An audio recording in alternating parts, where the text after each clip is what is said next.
Hindi cinema में नाना पाटेकर वो पहले एक्टर हैं जिन्होंने कैरेक्टर रोल के लिए 1 करोड़ रुपए की डिमांड की। नाना का जलवा ऐसा था कि मेकर्स ने उन्हें ये मुंह मांगी रकम मुस्कुरा कर दे दी। अपने दोस्त नाना के बारे में ये किस्सा परेश रावल ने एक इंटरव्यू में बताया। उन्होंने कहा कि एक बार एक प्रोड्यूसर को घर बुलाकर नाना उससे बर्तन तक धुलवा चुके हैं। ये किस्सा सुनाते हुए परेश रावल ने कहा, क्या होता है यार, आर्टिस्ट कौम है ना, थोड़ी टेढ़ी होती है। कंधे पर हाथ रखकर बोल दो ना तो 1 रुपए में काम करेंगे, वरना तुम 10 करोड़ लगा दो, उसे नहीं करना है तो नहीं करेगा। नाना पाटेकर करता था ना यार, वो पहला कैरेक्टर आर्टिस्ट है जिसने अपने रोल के लिए 1 करोड़ रुपए डिमांड की। हीरो लोग नहीं मांगते थे इतना, नाना पाटेकर ने मांगे और लिए भी थे। नाना की बेबाकी के किस्से सुनाते हुए परेश रावल ने कहा कि जितना स्पष्ट परेश खुद बोलते हैं, नाना उससे भी ज्यादा खरी बात करते हैं। परेश रावल ने नाना पाटेकर और एक प्रोड्यूसर से जुड़ा वाकया सुनाया। उन्होंने कहा, एक प्रोड्यूसर है, मैं नाम नहीं लूंगा, उसको नाना ने कहा घर पर आ। पूछा, खाता है तू मटन वटन? उसने खाया। नाना बोले, खाया ना, अभी चल बर्तन साफ कर। ये नाना पाटेकर है यार, बाप है, वो अलग ही है, वो मिट्टी अलग है यार। उसने 1 करोड़ रुपए लिए थे, तब बवाल मच गया था। हीरो लोग नहीं मांगते थे, नाना पाटेकर ने मांगे थे और लिए थे। परेश ने बताया कि नाना पाटेकर कितने मुंहफट हैं, जो दिल में है हूबहू वही कर देते हैं। बात तब परेश की बेबाकी की हुई तो परेश बोले, नाना तो मेरे से ज्यादा उगलेगा, वो मिट्टी ही अलग है। परेश रावल और नाना पाटेकर पहली बार 1994 में आई फिल्म क्रांतिवीर में साथ नजर आए। इसके बाद उन्होंने कई फिल्मों में साथ काम किया। इनमें गुलाम मुस्तफा, आंच, वेलकम, कमाल धमाल, माला माल और वेलकम बैक जैसी फिल्में शामिल हैं। नाना पाटेकर और परेश रावल की फिल्में कभी पुरानी नहीं लगती, चाहे आप उन्हें कितनी भी बार देख लें। उनकी फिल्मों में हास्य, ड्रामा और बहुत कुछ होता है। वेलकम से लेकर हेरा फेरी तक इन बहुमुखी प्रतिभा वाले अभिनेताओं ने साथ में कई सुपरहिट फिल्में की हैं। वेलकम और माला माल, इन 2 फिल्मों को कौन भूल सकता है।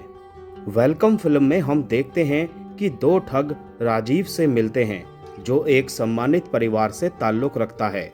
वे अपनी बहन की शादी उसके साथ तय करना चाहते हैं। हालांकि जब राजीव के चाचा ने इस शादी से इनकार कर दिया तो कई मजेदार परिस्थितियां पैदा हुईं। यह नाना पाटेकर और परेश रावल की अब तक की सबसे बेहतरीन फिल्मों में से एक है। फिल्म को दर्शकों ने खूब सराहा। गोलमाल अगेन रोहित शेट्टी द्वारा निर्देशित ये फिल्म 5 अनाथ लड़कों की कहानी है, जो अपने गुरु के अंतिम संस्कार में शामिल होने के लिए अनाथालय लौटते हैं, जहां वे बड़े हुए थे। हालांकि वे अपने बचपन की दोस्त खुशी के भूत से मिलते हैं और उसे मोक्ष प्राप्त करने में मदद करते हैं। फिल्म का निर्माण रोहित शेट्टी पिक्चर्स, मंगल मूर्ति फिल्म्स और रिलायंस एंटरटेनमेंट ने किया था।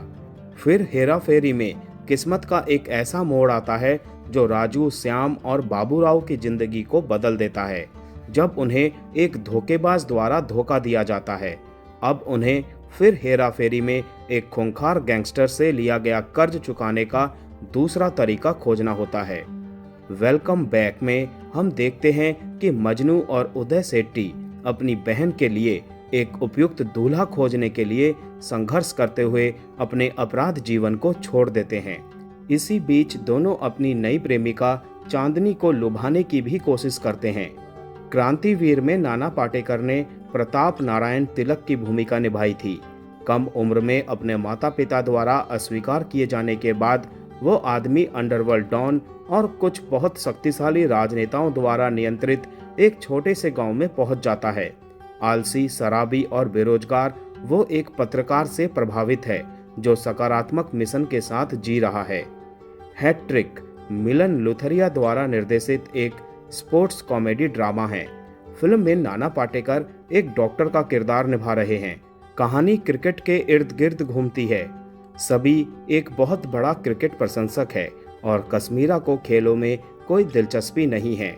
सभी अदम्य उत्साह के साथ हर भारतीय मैच देखता है, लेकिन कश्मीरा अकेली और तर्कहीन रहती है और वो धीरे धीरे अपने आप को अलग और अप्रिय महसूस करती है। कमाल धमाल माला माल ये प्रियदर्शन द्वारा निर्देशित एक कॉमेडी ड्रामा है जिसमें नाना पाटेकर ने सैम की भूमिका निभाई है।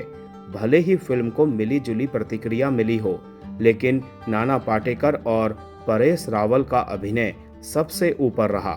फिल्म में हम देखते हैं कि जॉनी को अक्सर गांव वाले बेवकूफ़ बनाते हैं क्योंकि वो किसी काम में माहिर नहीं है। वो मारिया से प्यार करता है, लेकिन अक्सर उसके भाई उसे निशाना बनाते हैं और फिर सैम आता है जो जॉनी के परिवार के लिए एक मददगार की तरह काम करता है। आंच फिल्म में दिवाकर और विद्या एक दूसरे को जाने बिना अनिच्छा से शादी कर लेते हैं। मामला तब जटिल हो जाता है जब वो एक दूसरे से मिलने से पहले अपने गांव में गोलीबारी के कारण भागने पर मजबूर हो जाते हैं। गुलाम-ए-मुस्तफा में नाना पाटेकर एक कॉन्ट्रैक्ट किलर हैं। अपनी पत्नी कविता की उसके दुश्मनों द्वारा गलती से हत्या कर दिए जाने के बाद वो अपराध की दुनिया से बाहर निकलना चाहता है। हालांकि चाहे वो कितनी भी कोशिश कर ले, उसका अतीत जल्द ही उसे पकड़ लेता है। तो दोस्तों, वीडियो कैसी लगी कमेंट करके ज़रूर बताइएगा। मिलते हैं नेक्स्ट वीडियो में, तब तक के लिए आप सभी को tata bye bye, take care.